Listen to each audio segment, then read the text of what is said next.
ரத்னா,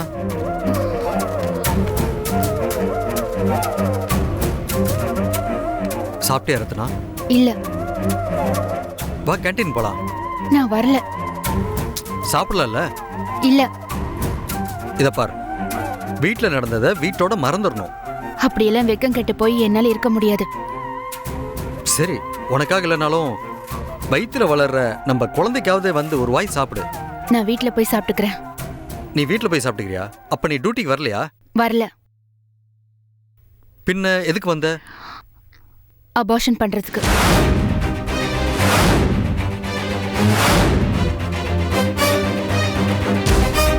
ரத்னா, என்ன விளையாடுறியா? இதுக்கு நான் அலோவ் பண்ண மாட்டேன். அபார்ஷன் பண்ணிட்டு. ஏய், ரத்னா, மினிமம் ஒரு வாரத்துக்காவது பெட் ரெஸ்ட்ல இருக்கணும். மோகன், நீங்க ரொம்ப கம்பல் பண்ணதுனால தான் ரத்னா அபார்ஷனுக்கு சம்மதிச்சாலாம். ஏன் ஃபர்ஸ்ட் பேபி அபார்ஷன் பண்றீங்க? டாக்டர், எனக்கே தெரியாது. அபார்ஷன் பண்ணதுக்கு அப்புறம் இந்த சண்டாளி எனக்கு இன்ஃபார்ம் பண்றா.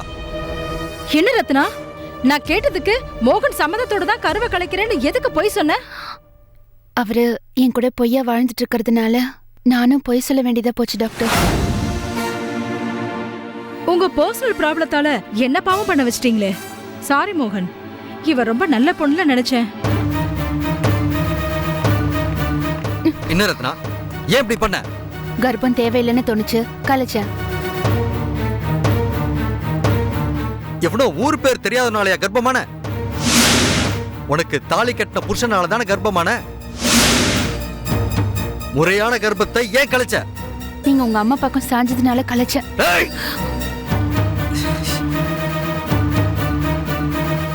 ஹாஸ்பிட்டல்னு பாக்குறேன், இல்ல இங்கேயே உன்னை கொண்டு போட்டுருவேன்.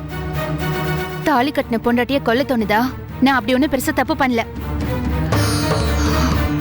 உன் வயித்துல வளர்ந்த வாரிசுக்கு நானும் உரிமை உள்ளவன் தாண்டி. என்ன கேட்காம எப்படி அழிச்ச? எதுக்கு கத்துறீங்க? நான் கர்ப்பமானா தலை பிரசவம் என் தாய் வீட்லயா? அது எப்படி முடியும்? நான் சொன்னனா? உங்க அம்மா சொன்னாங்களே. ஏண்டி, அவங்க தானே சொன்னாங்க. நீங்க தான் உங்க பேச்ச கேட்க ஆரம்பிச்சிட்டீங்களே. ஏண்டி, அவங்க என்ன பெத்த அம்மா. 4 வார்த்தை சொல்றப்போ ஒரு வார்த்தைக்காவது நான் மதிப்பு கொடுத்தே ஆகணும். எனக்கு எதிரான வார்த்தைக்கு தானே நீங்க மதிப்பு கொடுக்குறீங்க. ஏய், சும்மா உளராத. நான் உளரல, உண்மையதான் சொன்னேன். நாம முதல்ல லைஃப்ல செட்டில் ஆயிக்கலாம், அப்புறமா வாரிசு வம்சத்தை பத்தி யோசிக்கலாம்.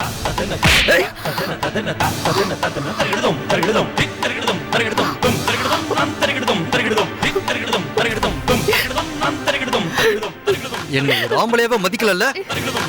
உன்னை எங்க அம்மா மாதிரி கொடுமை பண்ணியிருந்தா நீ என்ன மதிச்சிருப்ப. நீங்க நல்ல ஆம்பளையா நடந்திருந்தாலே நான் உங்களை கடவுள் மாதிரி நினைச்சு கும்பிட்டு வந்திருப்பேன். நீங்க அப்படியே நடந்துக்கிட்டீங்க. நான் நடந்துகிட்டது இருக்கட்டும், நம்ம காதல ஜெயிக்க வச்சு நம்ம வாழ்க்கையில ஒண்ணு சேர வச்ச வாரிசு அழிச்சிட்டேடி. இது நியாயமா? திரும்ப திரும்ப அதே பேசிட்டு இருக்காதீங்க. நீங்க உங்க அம்மா பேச்ச கேட்டா நான் உங்க ஒய்ஃபா இருக்கவே முடியாது. எனக்கு 2 பேரும் தாண்டி முக்கியம். இத பாருங்க, நான் கடைசியா சொல்றேன், ஒரே கூண்டுல புலியும் மானும் இருக்கவே முடியாது. ஏய்,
என்னடி ஒழுங்கா படிக்கிறியா? காட்டு. என்னடி எல்லாம் தப்பு தப்பா எழுதி வச்சிருக்க? இது பாரு, உங்க அப்பா மாதிரி ஆயிடாது என்ன? ஒழுங்கா படி. இந்த பக்கம் வா. சக்தி, சக்தி, சக்தி. வா சிவகாமி. என்ன நான் வந்தது கூட தெரியாம ஏதோ யோசனையில இருக்கிற மாதிரி இருக்கு. அதெல்லாம் ஒண்ணு இல்ல சிவகாமி. ஒண்ணும் இல்லன்னு உன் வாய் சொன்னாலும் ஏதோ இருக்கிற மாதிரி உன் முகம் சொல்லுதே. நீ ஏதோ பெரிய பிரச்சனையில இருக்கிற மாதிரி தெரியுது. என்கிட்ட சொல்றதுல உனக்கு என்ன தயக்கம்? பிரச்சனை இருந்தா தானே சொல்றதுக்கு. நீ என்ன மூணாவது மனுஷி மாதிரி பாக்குற. எங்களுக்கு ஒரு கஷ்டம்னு சொன்னதும் ஓடோடி வந்து உதவி செஞ்சல. இப்போ உனக்கு ஒரு கஷ்டம் வந்தா நான் எப்படி பார்த்துட்டு சும்மா இருக்க முடியும்?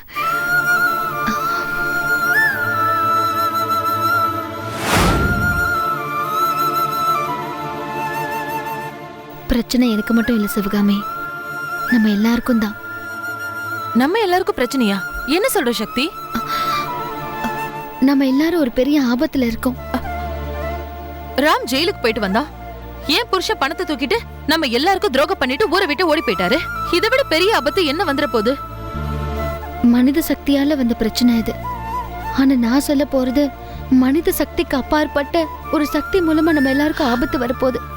சக்தி புரியலையே. கொஞ்சம் இரு.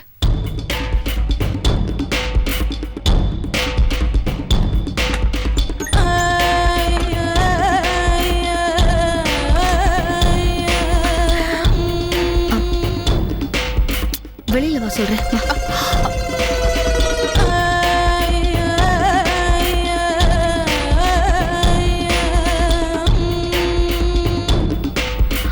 நான் ஒரு நாள் நைட்டு பயங்கரமா அலறினேன்ல, உனக்கு ஞாபகம் இருக்கா? ஆமா, நீ கூட ஏதோ கெட்ட கனவு கண்டன்னு சொன்ன. நான் அன்னைக்கு சொன்னது பொய் சிவகாமி. நீ கூட என்ன சக்தி பேய பார்த்த மாதிரி அலறியன்னு கேட்டியே. ஆமாமா, நல்ல ஞாபகம் இருக்கு சக்தி. நான் உண்மையிலே இந்த வீட்டுக்குள்ள பேய பார்த்தேன்.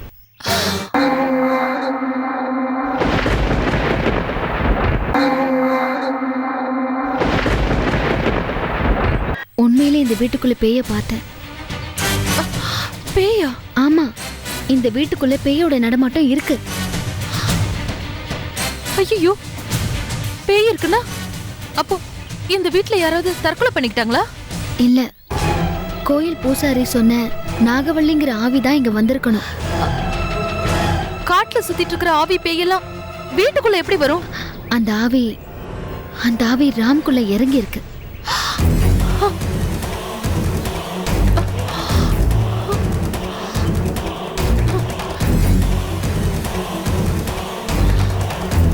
ராம் எங்க இருக்காரோ அவரை சுத்தியே தான் இருக்கும். தேவைப்படுறப்போ அவருக்குள்ள இறங்கி அதோட வேலையெல்லாம் காட்டுது. கோயில் பூசாரி சொன்னது உண்மைதானா? உண்மைதான். உன் வீட்டுக்கார அன்னைக்கு ஒரு நாள் ராம் புடவை கட்டிக்கிட்டு சுத்துறான்னு சொன்னார்ல, அது கூட உண்மைதான். அதுவும் கருப்பு கலர் புடவை. நீ எப்படி உறுதியா சொல்ற? சீரியஸா நானும் அதை பார்த்தேன்.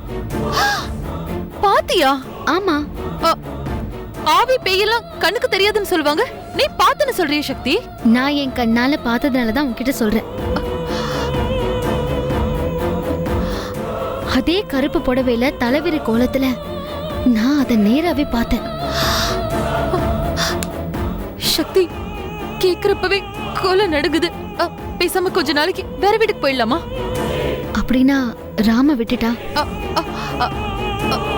ராமுவை கூட்டிட்டு போயிடலாம். ராம் இருக்கிற இடத்துக்கெல்லாம் அந்த ஆவியும் வருமே.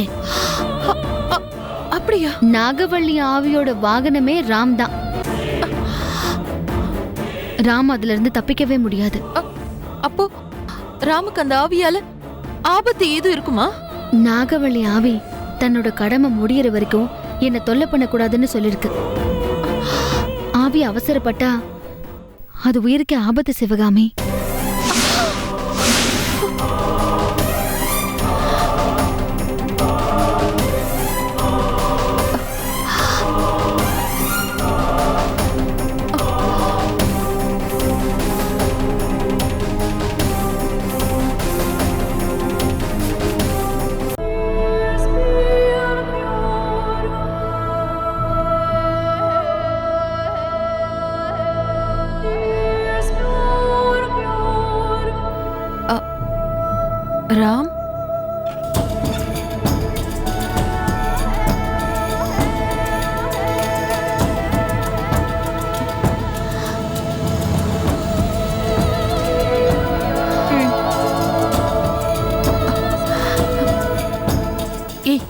உள்ள போய் படி போ. இந்தா படி போ. சரிம்மா.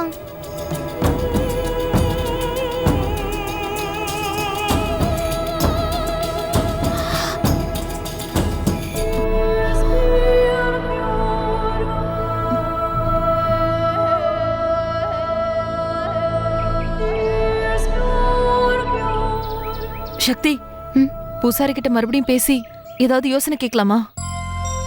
அவர்தான் ஏற்கனவே சொல்லிட்டாரே நாகவழியை சாந்தப்படுத்தி நல்லபடியா அனுப்பணும்னு. ஆனா அதுக்கு பேய் ஓட்டுற கோடாங்கிய வர வச்சு வீட்ல பூஜை பண்ணணுமே. சக்தி, வயசு பிள்ளைங்க இருக்கிற வீடு. ராம விட்டு துரத்தி அந்த ஆவி மகாவியோ சந்தியாவியோ பிடிச்சிட்டா என்ன பண்றது?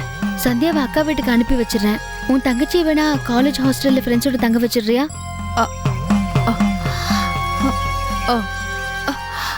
ஆமா, ஆவிய ஓட்டிட முடியுன்ற நம்பிக்கை உனக்கு இருக்குல்ல சக்தி? முயற்சி பண்ணி பாப்போம். அதுக்கும் மேல இன்னொரு வழி இருக்கு. என்ன வழி? அந்தி ஊர்ல துர்கா பகவதி அம்மன் கோயில் இருக்கு. அங்க ராமவை கூட்டிட்டு போனா அந்த ஆவியை எப்படியும் கண்டிப்பா விரட்டிட முடியும்னு நினைக்கிறேன்.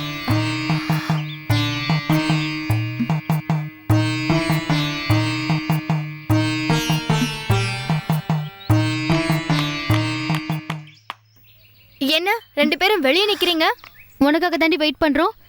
வர வர உனக்கு விளையாட்டு குணம் ஜாஸ்தி ஆயிடுச்சு. முன்னாடி மாதிரி ஒழுங்கா படிக்க மாட்டேங்கிற. அக்கா நீ வேணா பாரு, நான் இந்த எக்ஸாம்ல அரியர் வைக்காம பாஸ் பண்றேன். எனக்கு என்னமோ ரொம்ப பயமா இருக்கு. வர வர என்ன நீ ரொம்ப எதிர்த்து பேசுற. உனக்கு என் மேல கொஞ்சம் கூட பயமே இல்ல. அப்படிலாம் ஒண்ணும் இல்லக்கா. நான் என்ன சொல்ல பேசாதடி. உனக்கு கரெக்டா ரம்யாக்கா தான் சரி. அவகிட்ட தான் நீ ஒழுங்கா பயந்துகிட்டு நல்லா படிப்ப. அக்கா அவ சும்மா சிடுசிடுன்னு பேசுவா. மாமாவையே அவ தான் திட்டுவா. அவ சிடுசிடுன்னு பேசினாலும் எல்லா விஷயத்திலயும் கரெக்டா தான் இருப்பா.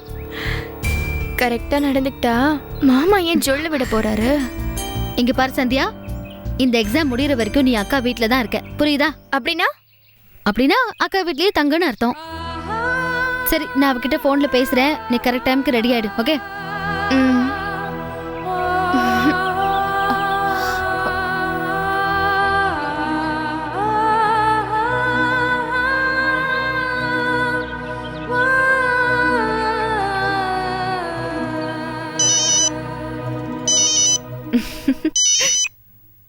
ஹலோ அக்கா, நான் சக்தி பேசுறேன். என்ன உன் குட்டி தேவதை ஸ்கூலுக்கு போயிட்டாளா? அவ எங்க ஸ்கூலுக்கு போறா? அப்பா கூட சேர்ந்துக்கிட்டு என்ன செம்மையா கலாய்க்கிறா. எனக்கு அவளை பார்க்கணும் போல இருக்குக்கா. சரி, உன் வேலை எப்படி போயிட்டு இருக்கு சக்தி? கஷ்டமான வேலை தான். ஆனா கஷ்டம்னு நினைக்காம உழைச்சிக்கிட்டு இருக்கேன். ஆமாக்கா, மாமா எங்க? ஆபீஸ் போயிருக்காரு. அப்பா உன் வீட்ல இருந்தப்போ டெய்லி வீட்டுக்கு வந்து அப்பாவை பார்த்துட்டு போவாரு.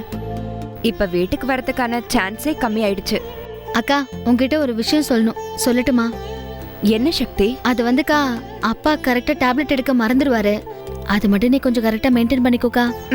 நீ சொன்ன மாதிரி தான் செஞ்சுட்டு வரேன். இருந்தாலும் அப்பப்பா வாமிட் பண்றாரு. அதுல லேசா பிளட் வரத பாக்குறப்போ மனசு பதறுது சக்தி. ஏங்கா, மாமா கிட்ட சொல்லி உடனே ஹாஸ்பிட்டல் கூட்டிட்டு போயிருக்கலாம்ல? வாமிட் பண்றப்போ வர ரத்தம் உடம்புல இருக்கிற கெட்ட ரத்தம் தான்னு டாக்டர் சொன்னதா மாமா சொல்றாரு. அக்கா, மாமா சொன்னா எல்லாமே சரியாதான்க்கா இருக்கும். அப்பா சாப்பிடுற மருந்து மாத்திரையால உடம்புல இருக்கிற கெட்ட ரத்தம் முதல்ல வெளியேறுமா, அதுக்கப்புறம் தான் நோய் குணமாகுமா. அக்கா, உன்னையும் என்னையும் விட மாமா தான்க்கா அப்பா மேல அதிகமா பிரியம் வச்சிருக்காரு. அதனால அப்பாவை பத்தி நம்ம கவலைப்பட வேண்டியதே இல்ல. சந்தியா ஒழுங்கா படிக்கிறாள்ல? அவ விஷயமா பேசுறதுக்கு தான் நான் உனக்கு காலே பண்ணேன். என்ன, ஏதாவது ஏடாகுடமா நடந்துக்கிட்டாளா? அப்படின்னா அது லவ் கிவ்னு. ஏங்கா, நீயே சந்தியாவை பத்தி அப்படி பேசலாமா? அது இவளுக்கு வர வேண்டிய வயசு தானே சக்தி. சிவகாமியோட தங்கச்சி மாதிரி அசிங்கமாயிடக்கூடாதுல்ல. அக்கா, சந்தியா ரொம்ப உஷாரு. அவ ரொம்ப தெளிவா இருக்கா. அக்கா, நான் உன்கிட்ட ஒரு உதவி கேட்க போறேன். கூட பிறந்தவ கிட்ட உதவின்னு கேக்குற? உனக்கு அறிவு இருக்கா? என்ன இருந்தாலும் நீ இன்னொரு குடும்பத்தை சேர்ந்தவள் ஆயிட்டல்ல. சரி, என்னன்னு சொல்லு. சந்தியாவுக்கு எக்ஸாம் அடுத்த வாரம் ஸ்டார்ட் ஆக போகுது. இங்க இருந்து சீக்கிரமா கிளம்பி காலேஜுக்கு போறதுக்குள்ள அவ ரொம்ப தவிச்சு போயிடுறா. ஆமா, உன் வீட்ல இருந்து கிளம்பணும்னா காலையில 7 மணிக்கெல்லாம் ரெடியாகி வரணும். அதான்க்கா, உன் வீட்டுக்கு வந்து எக்ஸாம் முடியற வரைக்கும் அங்கேயே தங்கிக்கிட்டான்னு வச்சுக்கோயேன். அங்கிருந்து ஒரு 1/2 மணி நேரத்துல போயிடலாம்ல? ஆமா, இப்ப என்ன, சந்தியா என் வீட்ல இருந்து காலேஜ் போகணும், அவ்வளவுதானே? ஆமாக்கா. ஆனா இப்போ உன் மகளை ஸ்கூலுக்கு அனுப்புற சுமையோட அப்பாவை பாத்துக்கிற சுமையும் உனக்கு அதிகமாயிடுச்சு. அதனாலதான். எனக்கு எதுவும் சுமை இல்லை, நீ அனுப்பிவிடு. அக்கா, நீ வேணா மாமா கிட்ட இதை பத்தி ஒரு வார்த்தை பேச.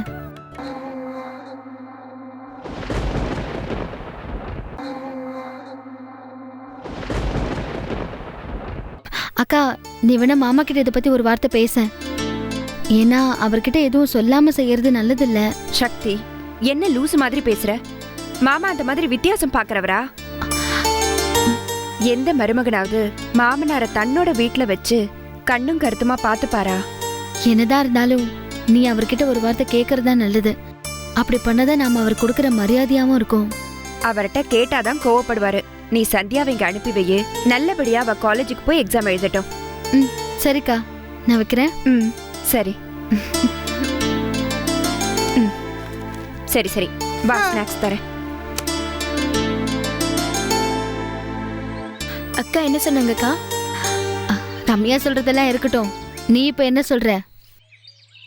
ரம்யாக்கா வீட்ல தங்கி படிக்கிற சந்தோஷம் எனக்கு வேற எங்கேயும் இல்லக்கா. நான் உன்னை எதுக்கு அங்க அனுப்புறேன்னு தெரியுமா? பாடம் கத்துக்கிறதுக்கு இல்ல, மாமா கிட்ட வாழ்க்கை பாடம் கத்துக்கிறதுக்கு. ஏய், என்னடி உளர்ற? இல்லக்கா, அது பாடம்னா காலேஜ் பாடம். ரம்யாக்கா கூட பழகி வாழ்க்கைன்னா குடும்பம்னா என்னன்னு அவங்கள பார்த்து பாடம் கத்துக்க போறேன்னு சொன்னேன். நீ மாமா வீட்டுக்கு போற சந்தோஷத்துல ஏதேதோ உளர்ற. சரி, முதல்ல நீ போய் உன் ட்ரெஸ் புக்கெல்லாம் எடுத்துக்கிட்டு கிளம்பு. இப்பவேக்கா?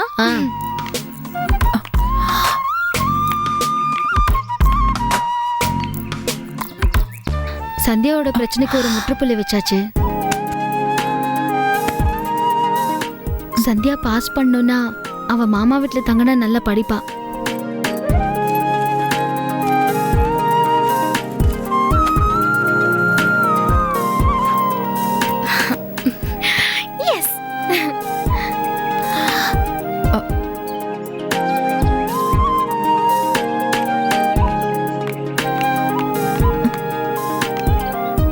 அக்கா வாக்கா, ஆட்டோ ஏத்தி விடுக்கா.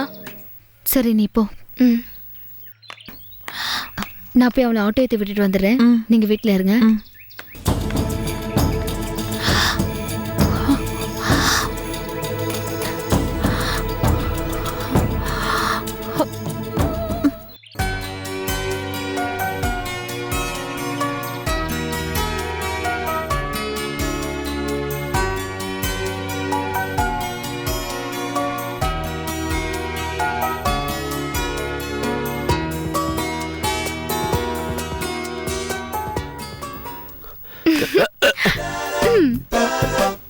சந்தியா. ஹாய் பிரகாஷ். என்ன திடீர்னு? வீட்டை விட்டு ஓடி வந்துட்டேன். என்னது, வீட்டை விட்டு ஓடி வந்துட்டியா? இங்க எதுக்கு ஓடி வரணும்? ராமன் இருக்கிற இடம் தானே சீதாக்கும் இடம். ஏய், நான் இது வரைக்கும் ஒண்ணு தொட்டு கூட பேசினது இல்லையே. ஆனா என் மனசை தொட்டுட்டீங்களே பிரகாஷ். சரி, எப்ப கல்யாணத்தை வச்சுக்கலாம்? சந்தியா, விளையாடாத. உங்க அக்கா காதுல விழுந்தது நம்ம 2 பேரோட மானமும் போயிடும். என் மேல சத்தியமா சொல்லுங்க, உங்க மனசுல நான் இருக்கேனா இல்லையா?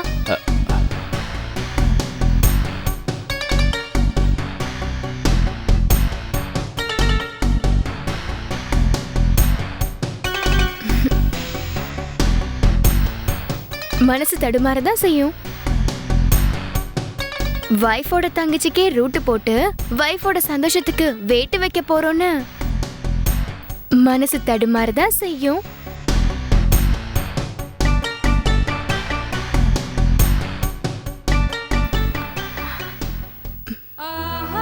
பிரகாஷ், நானும் இந்த வீட்ல ஒரு ஓரமா இருந்துக்கிறேனே.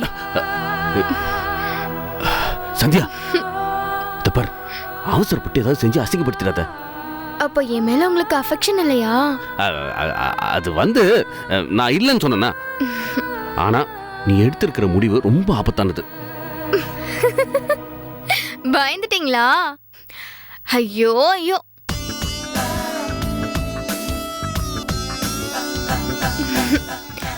கலாய்ச்சம் பிரகாஷ். அதுக்குள்ள முகமெல்லாம் வேர்த்து உடம்பெல்லாம் நடுங்கி, அட கடவுளே, உங்களை பார்க்கவே ரொம்ப கஷ்டமா போயிடுச்சு. Sorry Prakash, sorry please. பரவாயில்ல. நான் இங்க ஒரு 15 டேஸ் தங்கலான்னு இருக்கேன். ஏய் சூப்பர். அப்படியா? ஆமா. ஜாக்பாட் அடிச்ச மாதிரி இருக்கா? அது காலேஜ் எக்ஸாம்க்கு ப்ரிப்பேர் ஆகி என் வீட்ல இருந்து கிளம்பி போறதுக்குள்ள எல்லாம் மறந்து போயிடுது. உங்களுக்கு ஒன்றும் ஆட்சேபம் இல்லையே நான் இங்க இருக்கிறதுல? ஏய் நோ, என்ன நீ எவ்வளவு நாள் வேணாலும் இங்க தங்கலாம். இது நம்ம வீடு. அதானே. என் பிரகாஷ் என்ன வேண்டான்னு சொல்லுவாரா? சந்தியா, சொல்லுங்க மாமா. அன்னைக்கு உன்கிட்ட தனியா பேசுனதுக்கு அப்புறம் திரும்ப உன்னை மீட் பண்ண முடியலன்னு ரொம்ப ஃபீலிங்கா இருந்தது. உங்களை பத்தி எனக்கு தெரியும் பிரகாஷ். ஏய், உங்க அக்காக்கு முன்னாடி என்ன பேர் சொல்லி கூப்பிடாத, அப்புறம் அவ டென்ஷன் ஆயிடுவா. ஐயோ, அதை நான் பாத்துக்கிறேன். அப்புறம் நம்ம அடிக்கடி மீட் பண்ற மாதிரி ஏற்பாடு பண்ணுங்க. சுத்தமா பேசாத, உங்க அக்கா காதுல விழுந்து தொலைச்சிட போகுது. இத பாரு, இனிமே நீ இங்க தானே இருக்க போற, நான் எல்லாத்தையும் பாத்துக்கிறேன். ஜமாய்ச்சிடலாம். உங்க அக்காவை கூப்பிடுறேன். ரம்யா, ரம்யா. அக்கா, அக்கா, அக்கா. பழம் நழுவி பால்ல விழுந்தது இல்லாம தானா வந்து வாயிலையும் விழுந்துடுச்ச. சீக்கிரமே சாப்பிட வேண்டியதுதான். அக்கா, அக்கா. ஏய், எவ்வளவு நேரம் டி? உனக்காக எவ்வளவு நேரம் காத்துட்டு இருக்கேன் தெரியுமா? சாரிக்கா, லைஃப் மேட்டர் இது.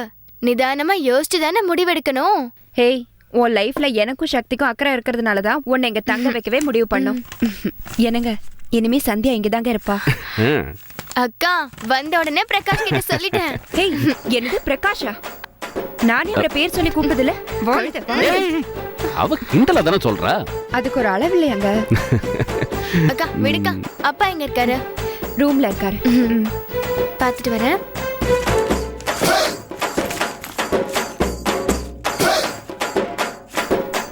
அப்பா புக்கு கொடுப்பா. வீட்டுக்கு ஒரு ஃபிகர் வந்திருக்கப்பதான் கண்ணு முன்னாடி குழந்தை குட்டி எல்லாம் வந்து நிற்கும். அவ என்ன பத்தி என்ன நினைப்பா?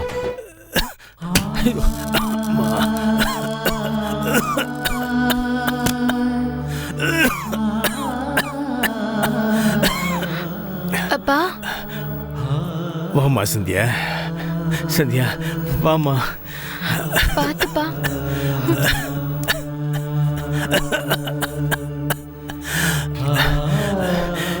சக்தி எப்படிமா இருக்கா? நல்லா இருக்காப்பா. நீங்க எப்படி இருக்கீங்க? இத பாக்குறேன்ல, எமனோட லிஸ்ட்ல இன்னும் என் பேர் வரல போல் இருக்குமா. அப்படிலாம் பேசாதீங்கப்பா. உங்களை நான் பக்கத்துல இருந்து பாத்துக்கிறேன்ப்பா. வேண்டாம்மா, என் மாப்பிள்ள ஒருத்தர் போறோம்மா. நீங்க யாரும் எனக்காக சிரமப்பட வேண்டாமா, அவர் பார்த்து பாருமா. அப்பா, உங்க மாப்பிள்ள உங்களை சரியா பாத்துக்கிற மாதிரி தெரியலையேப்பா. இருமல் இன்னும் நிக்கலையே. அப்படி என்ன மருந்துதான் சாப்பிடுறீங்க? மாப்பிள்ள 1க்கு 2 டாக்டர் பேசிட்டு தான்மா எனக்கு மருந்து மாத்திரை வாங்கி தராரு. இன்னொரு தடவை மாப்பிள்ளை பத்தி தப்பா பேசாதம்மா. மனசு பொறுக்கலப்பா, அதனாலதான் சொன்னேன். நான் மாப்பிள்ளையோட நிழல்ல நிம்மதியா இருக்கம்மா. ஆமா, ஏமா நீ மட்டும்தான் வந்தியா? ஆமாப்பா, சக்தி கதை அனுப்பி வச்சாங்க. இங்க ரம்யா இருக்கா, மாப்பிள்ளை இருக்காரு, அவங்க மட்டும் போதாதா? இப்ப நான் இங்க வந்தது காலேஜ் எக்ஸாம் வரைக்கும் இங்கே இருக்கதான்ப்பா. அப்படியா? மாப்பிள்ளை கிட்ட ஒரு வார்த்தை சொல்லிடுமா. நான் இங்க வந்ததுல அவருக்கு தான்ப்பா ரொம்ப சந்தோஷம். நம்ம குடும்பத்து மேல அவருக்கு பாசம் ரொம்ப ஜாஸ்திமா.